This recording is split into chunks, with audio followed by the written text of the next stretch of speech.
Surgió el tema del voto electrónico a partir de que hoy escuchábamos a Rogelio Frigerio en esta radio a la mañana y respondiendo las críticas y acusaciones que hacen desde el kirchnerismo de que se operaron los números, que se demoró en realidad la carga, porque no se puede hablar de fraude. Aquí lo que hubo en todo caso fue una manipulación, para mí, ¿no? Como yo lo defino, de la opinión pública. Pero más allá de esto se abrió la discusión sobre la reforma electoral, porque el gobierno dice, bueno, pero no hicimos una reforma electoral por culpa de ustedes, porque no la aprobaron, diciéndole esto a los legisladores del kirchnerismo. Y mucha gente empezó a discutir en las redes sociales, llamando aquí al programa, sobre la eficacia o no del sistema de voto electrónico.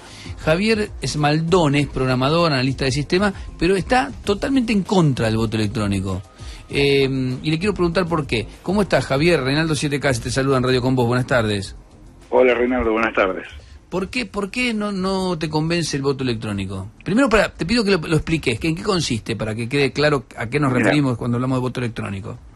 Básicamente, voto electrónico engloba un montón de sistemas distintos, pero la característica común es que el votante emite su voto a través de una computadora. Luego ese voto se puede almacenar en la máquina, se puede imprimir en un papel, se puede representar de distintas formas, pero el hecho que no cambia es que yo voto a través de una computadora. Entonces, este sistema que se le llama boleta única electrónica es un sistema de voto electrónico que produce además un respaldo en papel. Ok, o sea, se vota a través de la computadora, es lo que determina que sea voto electrónico. Exactamente. Bien. O sea, hay sistemas de voto electrónico que no tienen respaldo en papel. Y otros que ejemplo, el que se usa en Brasil, y otros que sí, ejemplo, el que se usa en Venezuela. ¿Y uno es mejor que otro, más allá del respaldo? Sin duda, el tener un respaldo en papel es mucho mejor que no tenerlo. Claro. Hoy es en los países, los poquitos lugares del mundo donde todavía se usa voto electrónico, es prácticamente inaceptable un sistema que no produzca además un respaldo físico, porque si no se vuelve inauditable. En ese sentido, los sistemas de la India y de Brasil, típicamente, que son los dos sistemas que subsisten, digamos, que no usan respaldo en papel, no tienen ninguna posibilidad de contrastar, por eso nunca se denuncia fraude, porque no hay contra qué contrastarlo. Claro, no es que sea eficaz, sino que no se lo puede cuestionar. Claro, es el número que arroja la computadora y no hay evidencia en contrario, no hay cómo denunciar que ese no es el número. Y en los países desarrollados, no sé, ponele para no meternos en Estados Unidos, Alemania, por ejemplo, Francia, ¿cómo se vota? Francia, nuestro sistema se llama sistema francés justamente porque es el sistema que implementaron primero los franceses, y ya ni en Francia se usa como aquí. En Francia de hace rato se dieron cuenta de que poner las boletas dentro de un cuarto oscuro generaba problemas. Entonces, ¿qué hicieron? Sacaron las boletas del cuarto oscuro y lo pusieron en la mesa de votación.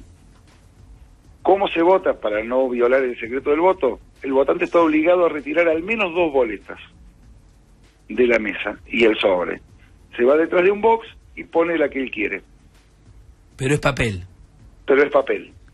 Alemania votó siempre con papel, hizo unas cuantas experiencias con distintos sistemas de voto electrónico, hasta que la Corte Suprema alemana determinó que es inconstitucional el uso de sistemas electrónicos de votación, porque no permite que el votante pueda auditar, cerciorarse de que todos los pasos de la votación se desarrollan correctamente. Desde ese día, Alemania vota exclusivamente con boletas de papel, como siempre. ¿Estados Unidos? Estados Unidos es un caso muy raro, muy particular, porque Estados Unidos, como es un país bien federal, cada condado, ni siquiera cada estado, cada condado, o sea, cada partido o departamento, decide cómo votar, y se hace cargo de la organización, del costo y de lo demás. Entonces hay una infinidad de sistemas distintos de acuerdo a donde uno se pare. Estados Unidos tiene una vieja historia de voto usando máquinas mecánicas, luego aparatos electromecánicos, con tarjetas perforadas y ese tipo de cosas de los 60, de los 70, y naturalmente progresó hacia los sistemas electrónicos de votación. Tuvieron un auge allá por principios del 2000, donde ocurrió el famoso escándalo de la elección de George W. Bush y Al Gore, sí, que terminó resuelto por un fallo de la Corte Suprema, o sea, ni siquiera se pudieron contar votos ahí. Un fallo judicial determinó el presidente. Sí, increíble. Desde ese momento en adelante ha decaído notoriamente el uso de máquinas para votar, al punto que en la actualidad aproximadamente el 35% de los condados emiten los votantes el voto a través de una computadora. El sistema usado en el resto de Estados Unidos, o sea, el mayoritario, consiste en votar con una boleta única de papel, haciendo marcas con una virome. Y parecido luego, al de Santa Fe sería ese. Muy similar al de Santa Fe. Y luego sí utilizan sistemas electrónicos para el conteo, para tener un conteo rápido y resultados rápidos. Y Javier, estamos hablando con Javier Esmaldone, programador, analista de sistema, él está en contra del voto electrónico. Le hicimos primero pegar una pasada sobre los lugares donde se vota de esta manera. ¿Qué propicia el gobierno? ¿Tiene algún modelo pensado cuando habla de reforma del sistema electoral? Ahí hay un punto muy importante, muy interesante, porque si bien públicamente se habla de boleta única electrónica y se pone como ejemplo el sistema usado en la provincia de Salta primero y luego en la Ciudad Autónoma de Buenos Aires en 2015, cuando uno lee el proyecto de ley, ni siquiera define claramente qué sistema se va a usar. Lo deja a discrecionalidad del decreto reglamentario que es emitido por el Poder Ejecutivo, por el presidente. Y eso es algo grave porque las reformas en materia electoral son reformas que requieren una mayoría calificada, mitad más uno de cada una de las cámaras, del total de la Cámara, no de los presentes. ¿Por qué? Porque hay que ser muy cuidadoso. La ley debe decidir precisamente cómo se vota y cómo se cuentan los votos.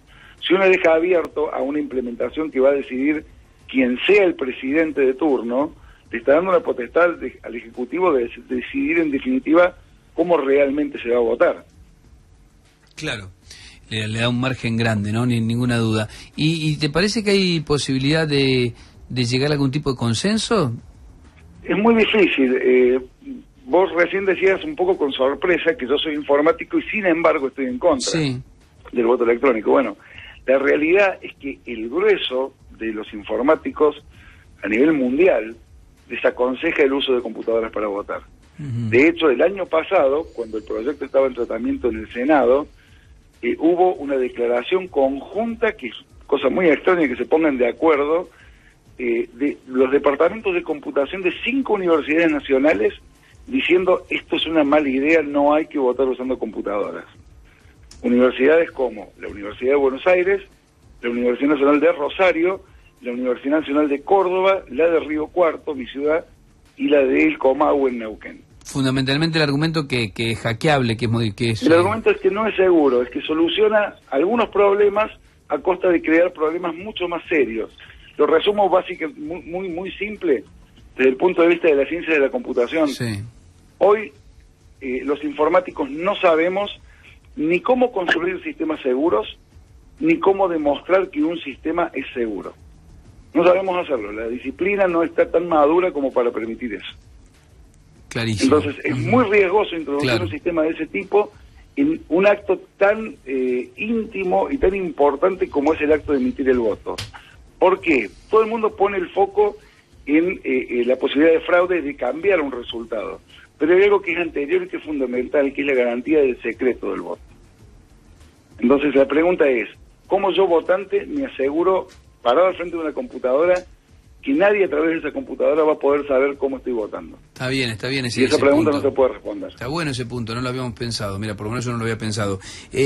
Javier, y si tenés que elegir, si alguien te viene a pedir a vos una opinión, ¿cuál sería el método que podría mejorar y lo que hemos propuesto sin necesidad que sea el voto electrónico? A ver.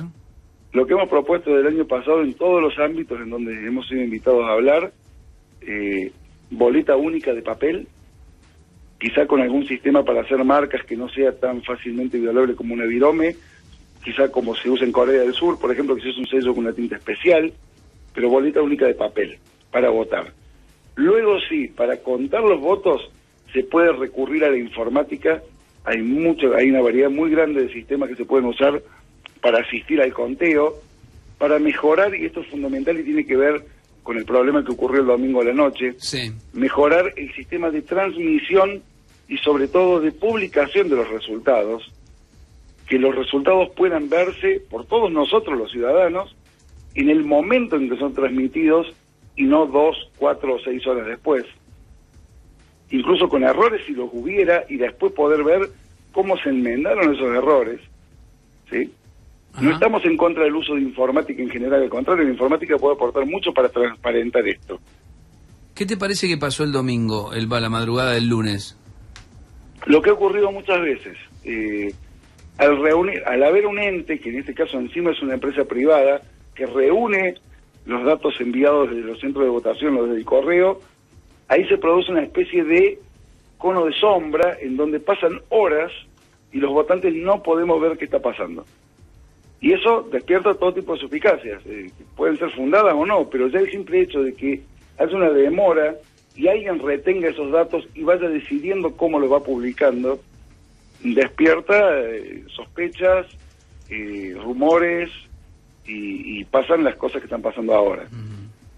Interesantísimo. Javier, seguramente esto se va a abrir en un debate cuando se vuelva a discutir el tema. Por lo pronto te queríamos sumar a la charla porque mucha gente emitió opinión. Nosotros empezamos hablando de este tema y empezaron los reclamos de los oyentes y nos parecía piola sumar alguna voz capacitada. Gracias por atendernos. Ojalá haya un debate porque hasta ahora realmente, lamentablemente, no lo ha habido. Muchas gracias por la oportunidad de charlar sobre el tema.